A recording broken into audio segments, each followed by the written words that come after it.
জীবন আছে তাই তো সমস্যাও আছে।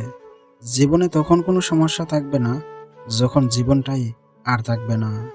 তাই জীবনে সমস্যা এলে ভেঙে না পড়ে সেই সমস্যার সমাধান করার চেষ্টা করতে হবে। সুখ কেবল আনন্দেই দেই, কিন্তু দুঃখ কষ্টের পাশাপাশি শিক্ষা দেই। আপন পর চিনাই, একা পথে চলতে শেখায়, সাহস যোগায়। যারা অপেক্ষা ও উপেক্ষা সইতে জানে না, প্রেম, রাজনীতি এবং যুদ্ধ তাদের জন্য নয়। জীবনে খারাপ সময় আসার খুবই দরকার, নইলে মুখোশ পরা বেঈমান মানুষগুলোকে চেনা যায় না। যারা নিজেকে নিয়ে ব্যস্ত থাকে তারা কখনো অন্যের দুঃখ কষ্টকে উপলব্ধি করতে পারে না। কিছু মানুষের স্বভাব কোনোদিনই পাল্টাবে না, তাদেরকে আপনি যতই ভালোবাসা দেন না কেন তারা স্বার্থপরই থাকবে। স্মৃতিগুলো, হোক সেটা সুখের অথবা বেদনার, সবসময় দুঃখের কারণই হয়। মানুষ যতই দামি পোশাক পরুক, যতই সে মেকআপ করুক, তার আসল সৌন্দর্য লুকিয়ে আছে চরিত্রে, ব্যবহারে ও তার কর্মে। হারাতে দিলেই মানুষ হারিয়ে যায়, রাখার মতো রাখতে জানলে শেষ সূর্যাস্ত পর্যন্তও দেখা যায়। আপনার দুঃখের সময় পাশে থাকা, আপনার সব দুঃখ শোনা মানুষটাই আপনার জীবনের শ্রেষ্ঠ মানুষ। হারিয়ে যেতে দিও না তাকে যে পাশে থাকে তোমার, বিশ্বাসটুকু হারিয়ে গেলে কে বা পাশে থাকবে তোমার। তাই আগলে ধরে রাখো তারে, যেন হারিয়ে না যায়। একবার হারিয়ে গেলে হাজার কাঁদলেও ফিরে আসবে না তাই।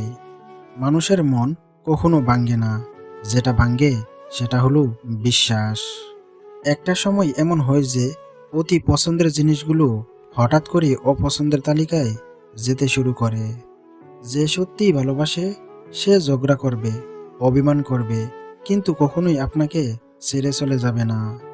আপনি তখনই কারো বিরক্তের কারণ হয়ে যাবেন যখন আপনি অতিরিক্ত ভালোবাসা প্রকাশ করবেন। যদি সে সত্যিই ভালোবাসতো তবে সে দূরত্বটা না বাড়িয়ে গুরুত্বটা বেশি দিত। সবচেয়ে কষ্টের কাজ তো একটাই, যখন প্রিয় মানুষটা নিজের হবে না জেনেও নিঃস্বার্থভাবে তাকে ভালোবেসে যেতে হয়। সাগরে অনেক ঢেউ থাকে, কিন্তু সব ঢেউ কিনারে আসতে পারে না।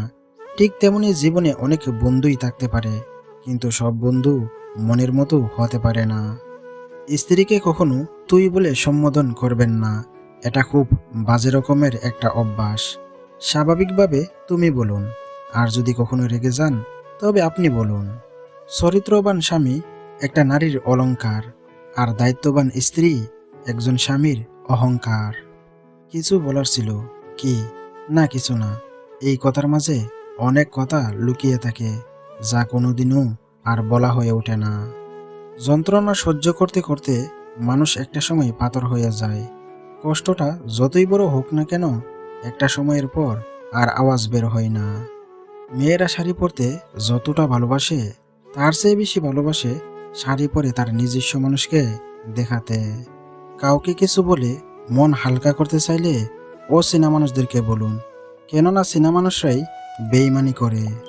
কখনো টকিও না তাকে, যে তার হাজার ব্যস্ততার মধ্যেও সময় দেই তোমাকে। আত্মসম্মানের থেকে বড় কিছুই নেই। কেউ তোমাকে একবারের জন্য ছোট করলেও তাকে চিনে রেখো এবং তার থেকে দূরে সরে থেকো, কারণ প্রশ্রয় পেলে সে একই কাজ বারবার করবে।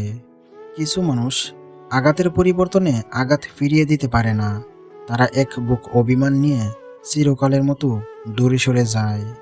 মানুষের জীবনে চাওয়ার কোনো শেষ নেই, নিজের সবটুকু উজাড় করে দিলেও তার কাছে কম মনে হবে।